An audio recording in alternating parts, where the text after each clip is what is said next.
আমরা বেশিরভাগ সময় যেটা করি, অন্যের উপর আমাদের রেসপন্সিবিলিটি দিয়ে দেই।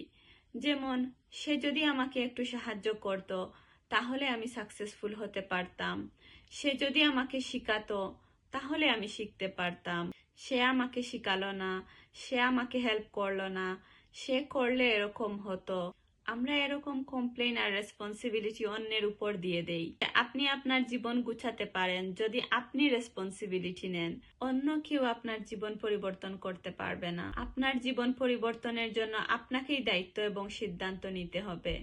কিন্তু আপনি যখন অন্যের উপর রেসপন্সিবিলিটি দিয়ে দেন, তখন আসলে আপনি নিজেকেই পিছিয়ে দেন।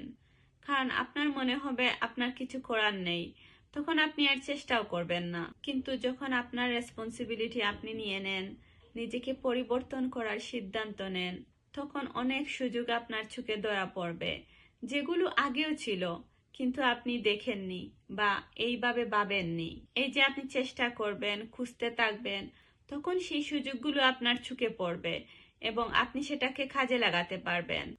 আল্লাহ কিন্তু আপনাকে ওই পাওয়ার বা এবিলিটি দিয়ে তৈরি করেছেন। আপনি চাইলে নিজেকে পরিবর্তন করতে পারেন, আপনি চাইলে উন্নতি করতে পারেন।